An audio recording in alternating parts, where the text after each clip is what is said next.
Hi, everyone. Thank you so much for coming tonight.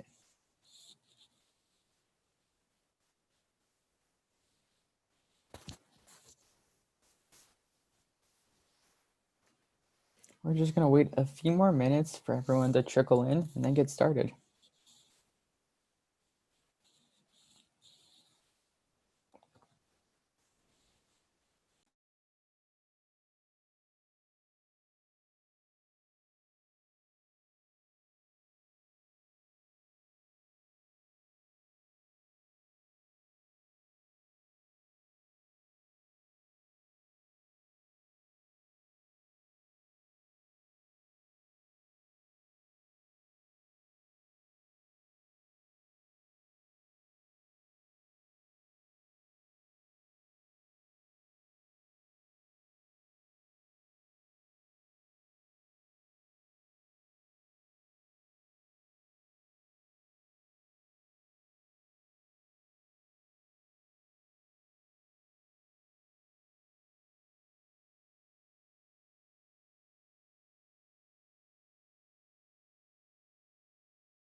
All right. Hello, everyone, and thank you so much for coming tonight to tonight's workshop. For this workshop, I'm going to be overviewing an introduction to React and front-end development, as well as a little introductory note to how to actually connect something like React to a backend and look into full stack development. And I just wanted to briefly start off tonight by giving you a quick introduction to myself so you know more about me as a panelist.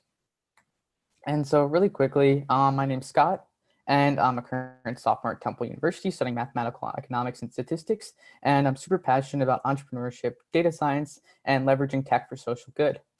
And some of my past experiences have included being a front-end developer at an organization called Fellow, where I actually worked on a full stack project.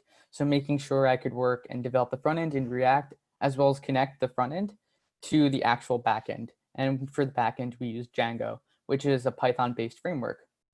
I'm also the co-founder of Equisearch and Arevna, two social impact initiatives that are, like I said earlier, leveraging technology for social good.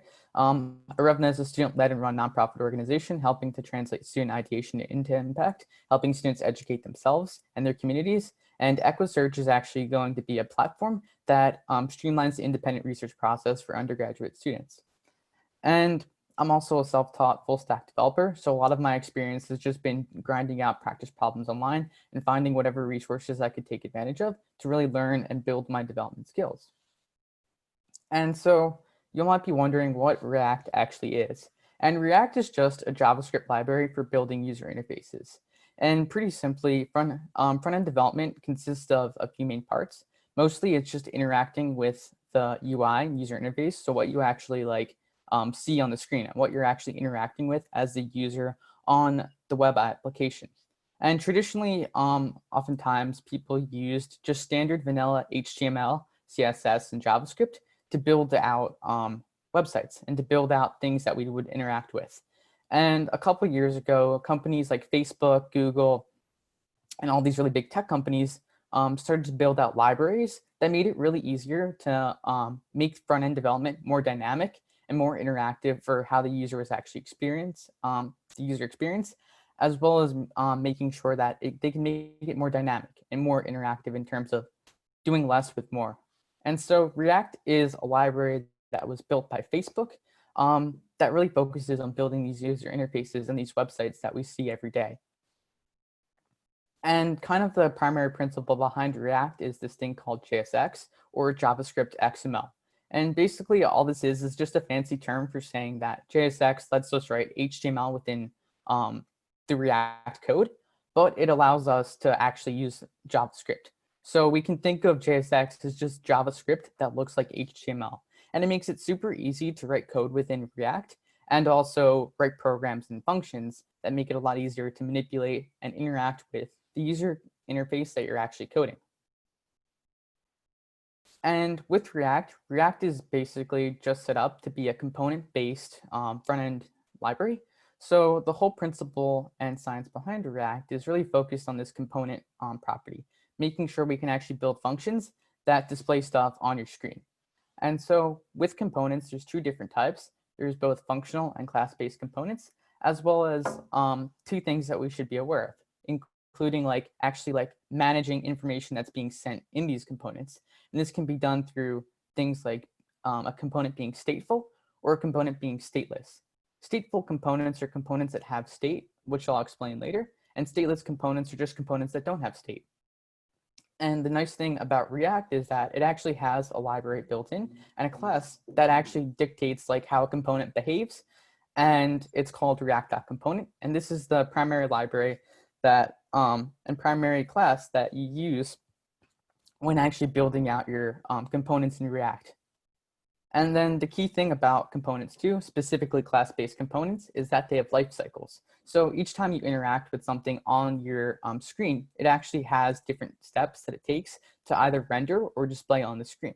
And with React components, they let you control this. So you can actually control the life cycle of a component when it mounts, when it updates, and when it unmounts.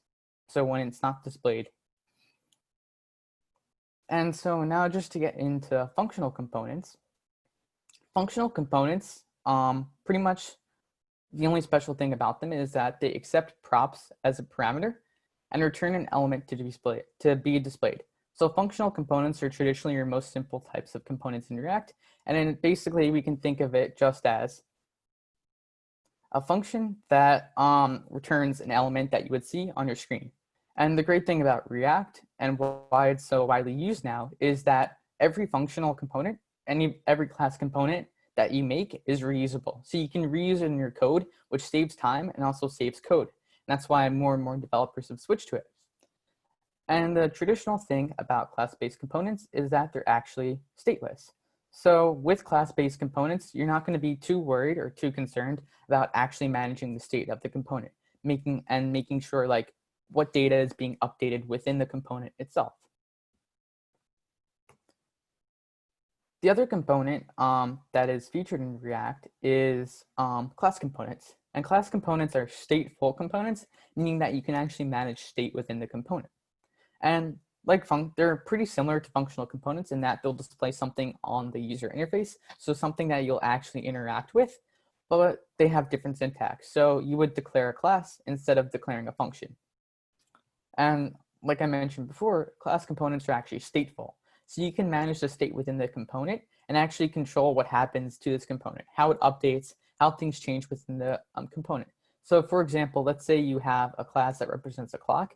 You can actually update the time on this clock through a class component because you can manage when this component initially mounts and when each time this component updates. And I just want everyone to know, if you have any questions at any time, there's the Q&A feature of the Zoom chat, which allows you to ask me questions so I can answer them. And so we talked a little bit about components, and now we're actually going to be talking about data. So the great thing about React 2 is that it makes data transferring. So if I want to send data to some of my things that I'm interacting with on the screen, I can actually send them through two different methods. The first method is props. And basically all this is just properties that are being passed from one component to the next.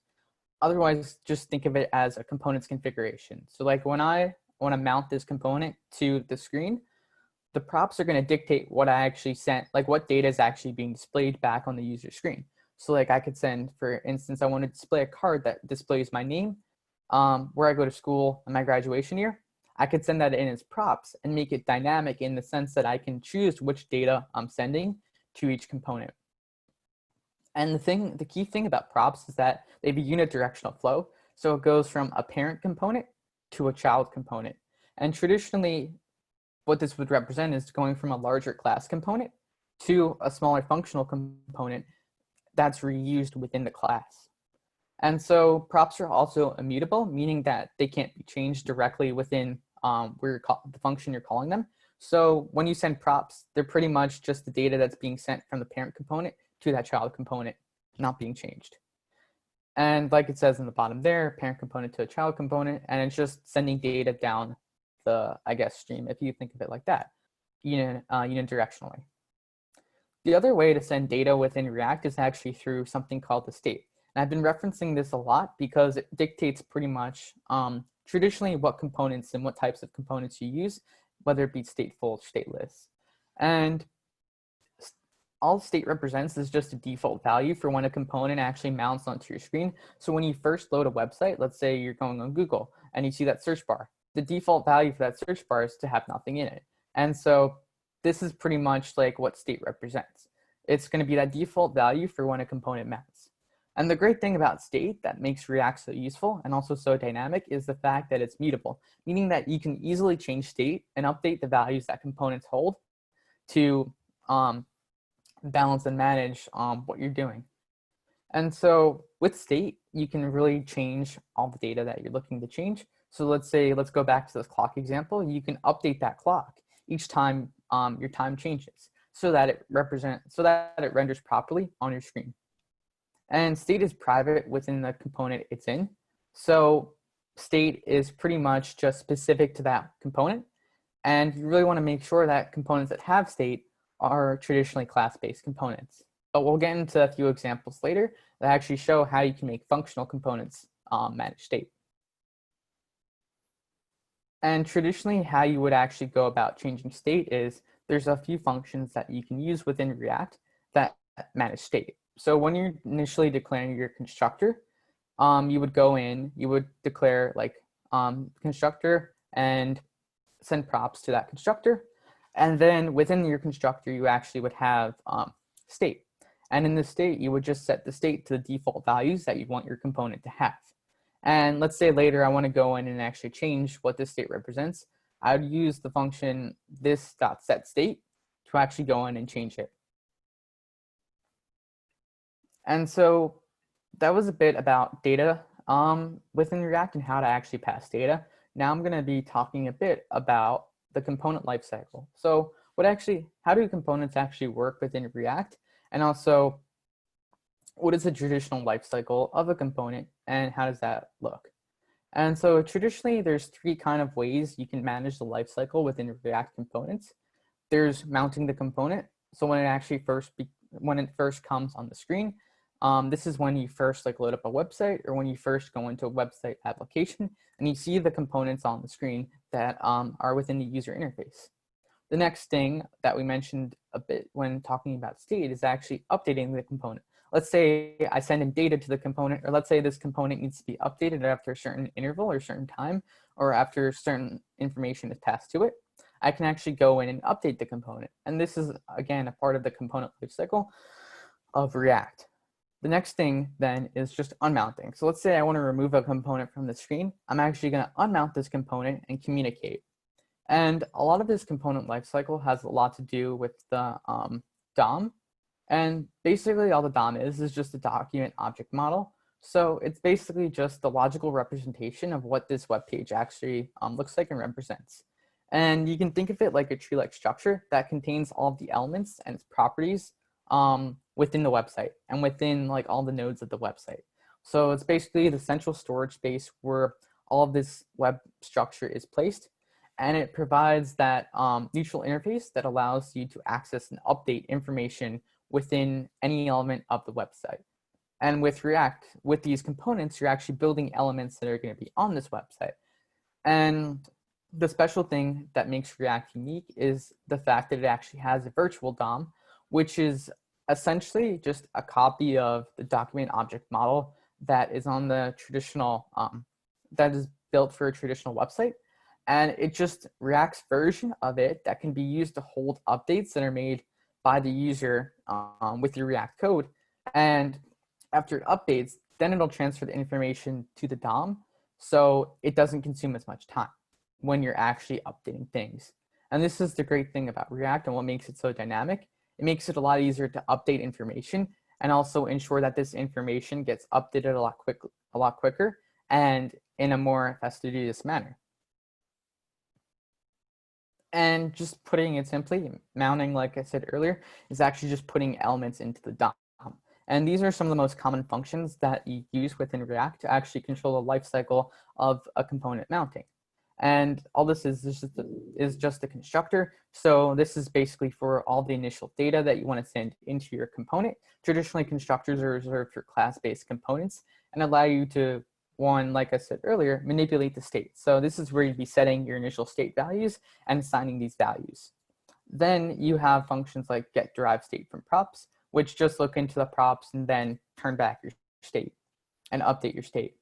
Then the only important component within this list is the render method.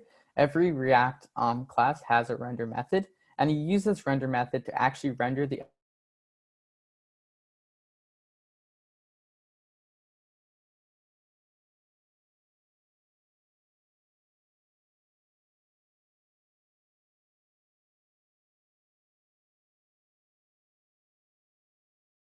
And finally, there's just another function called component did mount.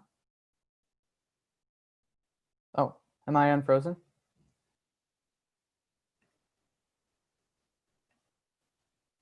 All right, sorry about that, everyone. So yeah, as I was saying, this is basically all just mounting, so putting elements into the DOM. And what we do here, is just focus on, like I said, the constructor, getting derived state from props, so looking into the props and comparing it with state.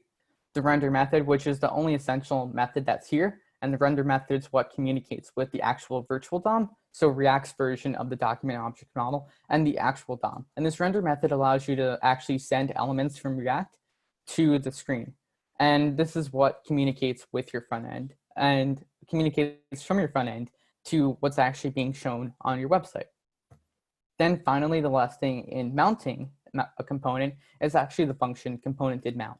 And all this does is it checks that it's going to return a true or false whether or not this component mounted successfully.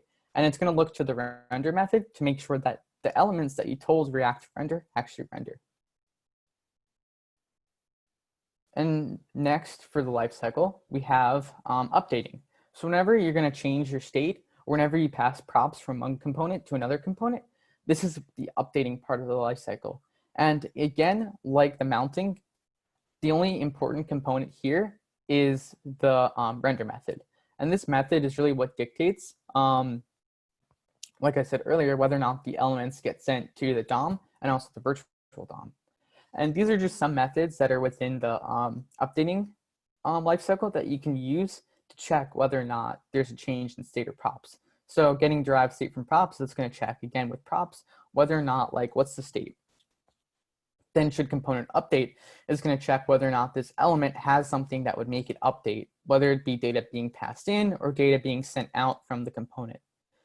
Getting snapshot before update just takes like what it exactly sounds like, getting that snapshot before the component updates so it can check whether or not this component is ready to be updated.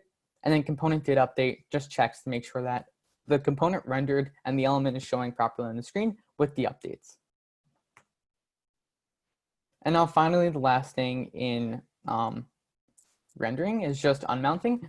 So in the component lifecycle, this is the last step. You go from mounting your component, so actually showing it on your screen, to updating your component, playing around with the data and sending data to and from each component. And finally, unmounting. Let's say now I want to take a component and remove it from the DOM. This is unmounting, and the only thing here is just one method, and its component will unmount, And all this does is checks whether or not the component is ready to be unmounted and whether or not this element can be removed from the DOM and doesn't affect all the other components.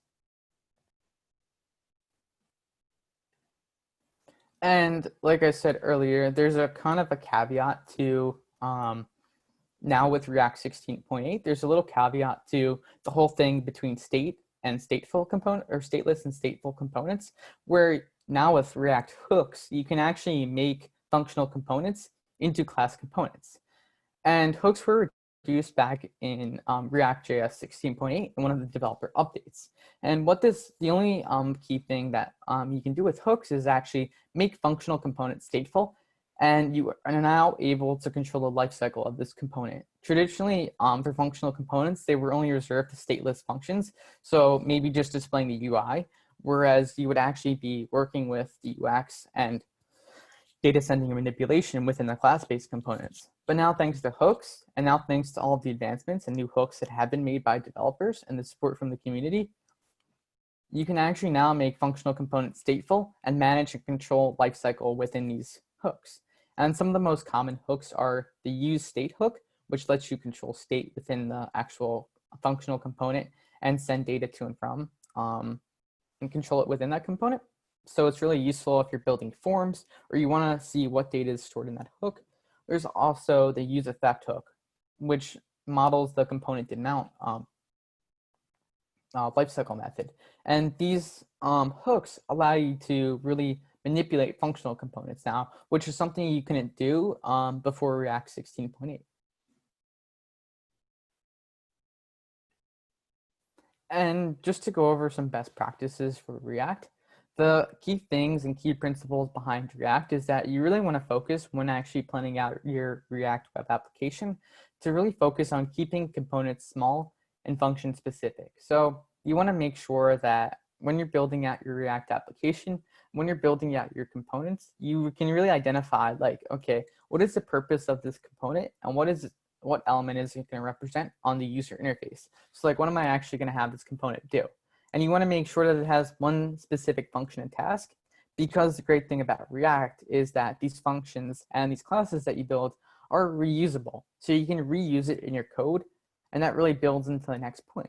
And that when you're actually planning out your web application and actually figuring out how to build your website, you want to focus on the reusability of your components. So if you know you're going to have something with a lot of cards, let's say, and each of these cards are going to display an image, a name, and a date, you want to focus on making sure that you can actually make specific components that are function specific for each of those items in the card, and just make one card class where you can reuse the components that you make to then display it on your website. And that's the beauty of React. You can really focus on that reusability and that ease of repeating things over and over again without having to write all the HTML.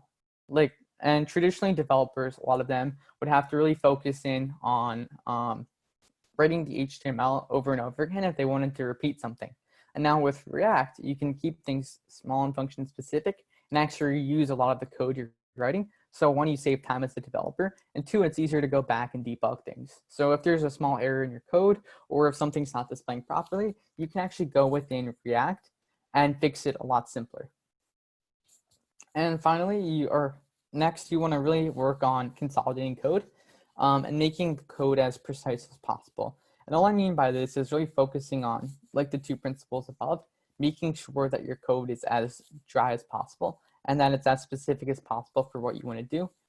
You don't want to write, you always want to do more with less in things like React and things just like front-end development, and really focus in on figuring out ways to make things as reusable as possible, whether it be through using JavaScript functions like the map method or like the shift method, or doing things in a more creative way so that you're actually updating the code in a lot more of an effective manner. And that's the great thing, like I said earlier about React, is that it's completely all JavaScript, meaning that you can easily manipulate items and use methods that you weren't able to do with just standard HTML.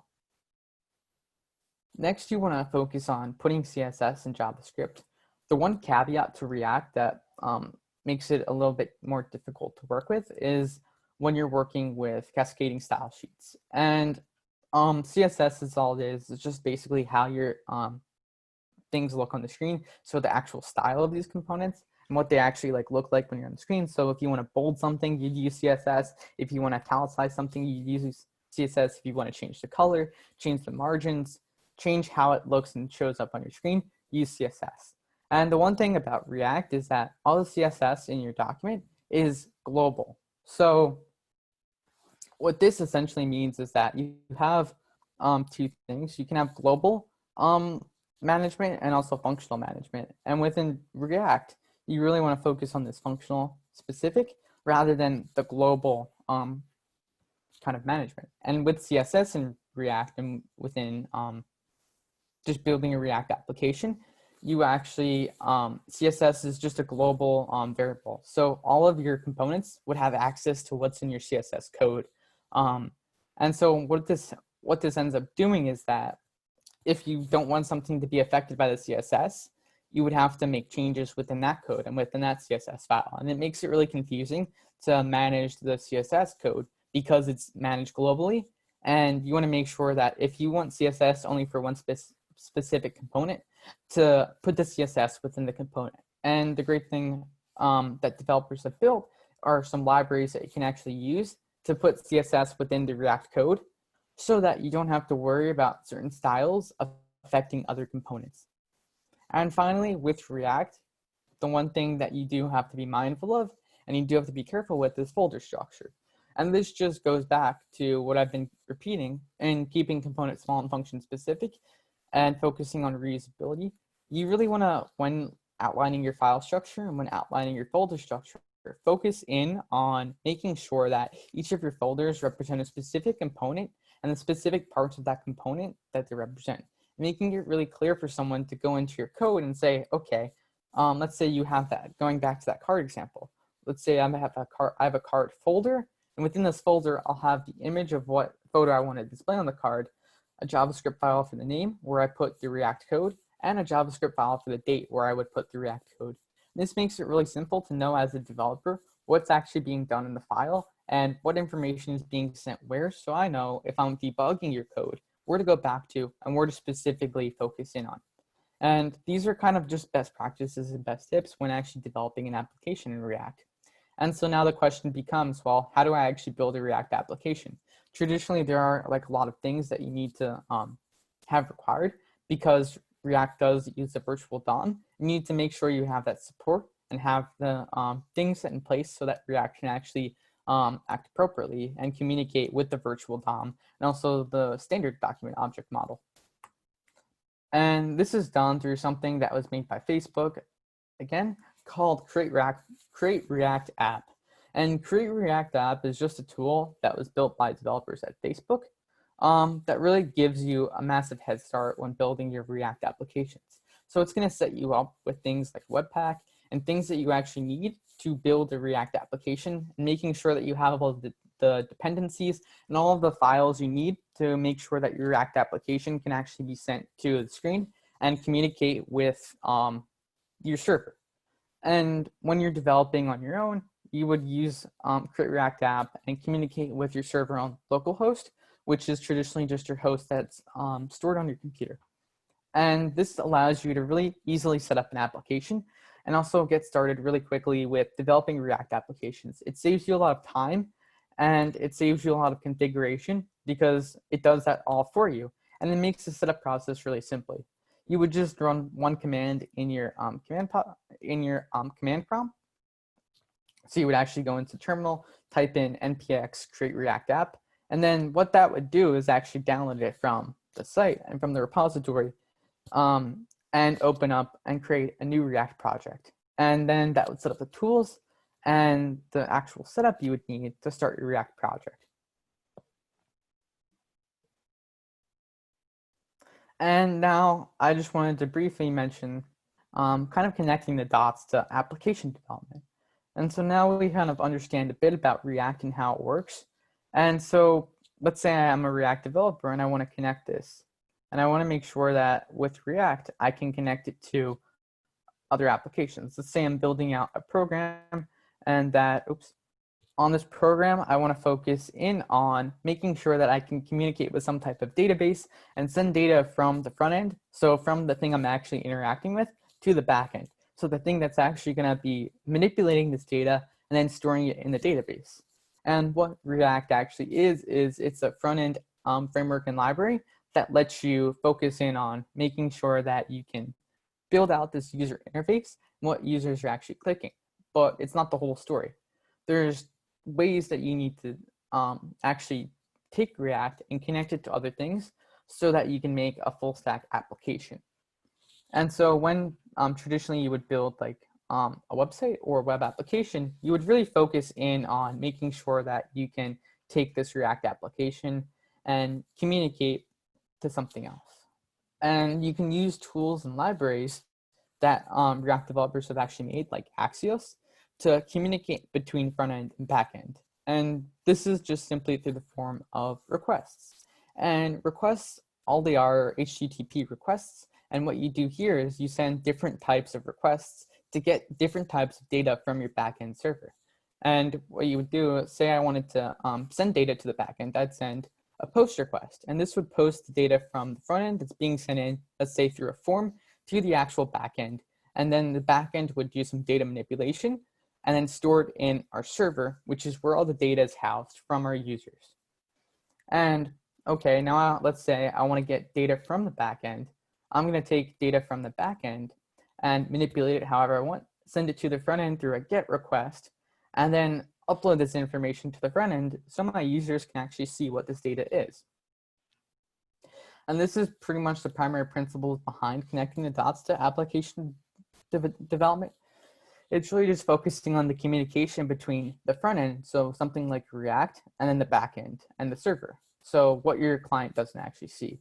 React is a client-side library, and something like Django or something like Node, which are libraries in Python and JavaScript respectively, are not client-side. They're server-side. So they're communicating with the server and managing that information. And you can use tools like this Axios library to actually communicate between front end and back end through requests. And then finally, like I mentioned, you can actually combine React using these requests and using these HTTP protocols to backend frameworks like Node.js, which is a classic JavaScript framework that's widely used and popularized, and also server frameworks like Express.js. And this allows you to really dynamically build out an application and also develop your own project. And so these are just the primary principles between like front end to back end communication. If you want to learn more about back end development, I can send you all a slideshow after this presentation that walks you through Django, which is the back end framework I'm familiar with, in terms of what actually goes into back end development.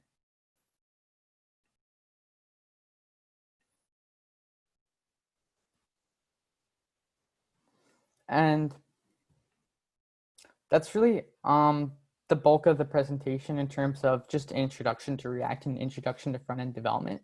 I have some links here that are really helpful in terms of learning it all yourself or learning it with friends.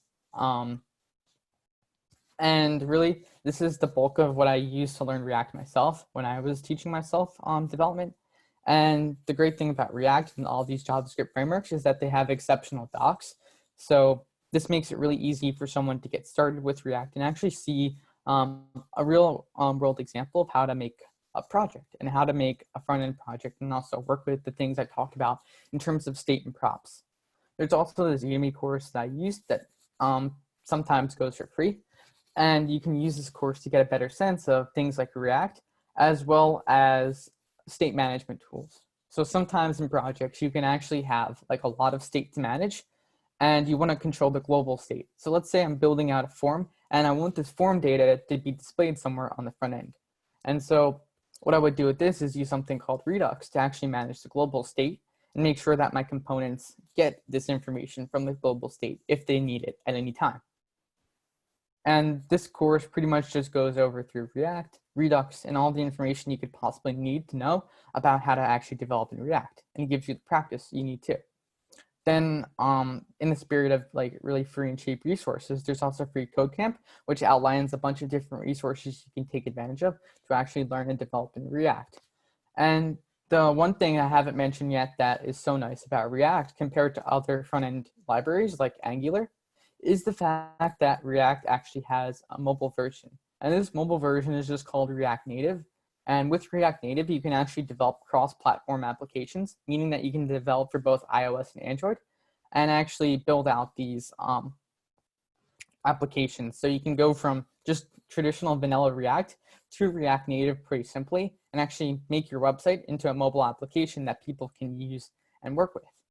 And those are really some cool things that you just don't get with other frameworks that are now slowly being acted upon.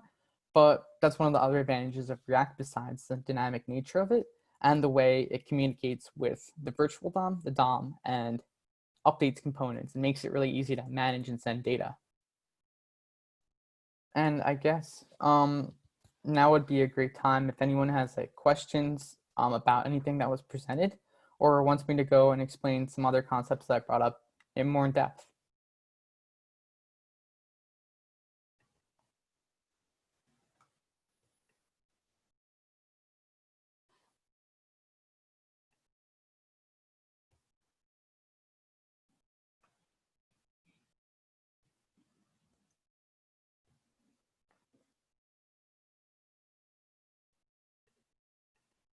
And really quickly, let me just show you guys the tutorial that's on the React's website.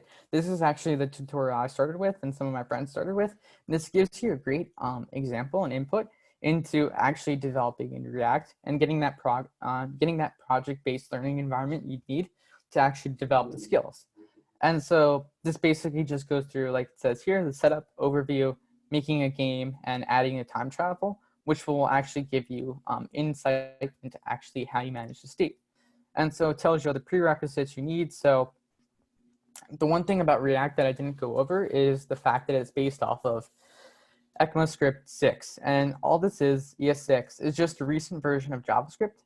And it has some special things that are the primary principles behind actually building out React components, like these things called arrow functions, which literally sound like what they look like in code. Classes, the let statement, which is just basically a new way that you define variables. So instead of using var, which was a traditional way to define variables in React, programmers use the thing called let to actually declare variables. And what this does is it makes it function specific and focuses on the function scope, rather than using something like var, which focuses on global scope. It means that you can access that information without even declaring the variable first. And that's something that developers became wary of, and that's why they started using things like let and const. And let is just for a variable that can be manipulated, const is for a constant value, and you can use these within your React code to make things really straightforward. And then this just walks you through starter code that you can get using things that like online IDEs like CodePen to develop in. And then you can set up, if you want to, I recommend using a development environment like Visual Studio Code to actually develop out your application. And like I said, the great thing about React is there's a ton of community support resources, actual Discord server where you can get React support. And then this goes through each of like, this is how a traditional class would look, where it focuses on extending the React component class and its subclasses. And this is what I was talking about earlier with the React component class and then the render method. So the most important thing and the most principle behind how React actually sends elements to the virtual DOM is through this render method. And then this would just return the shopping list. And then, for instance, this has props, and you would be accessing that data from your component. And that's really just the basics and the principles behind React. I wanted to like thank you all so much for listening to this discussion. And if you have any questions, feel free to ask them.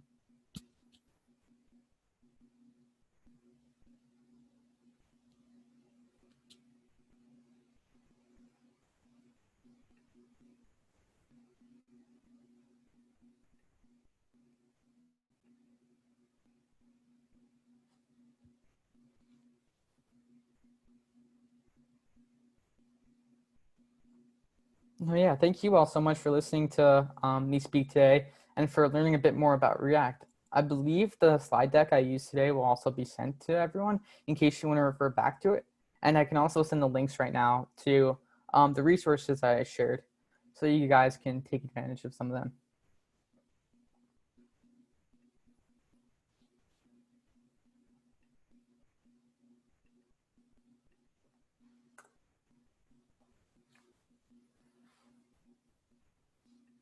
And if any of you are interested in some of the things I'm working on outside of developing React, I'll also send the website to Arepna, so you can learn more information about that.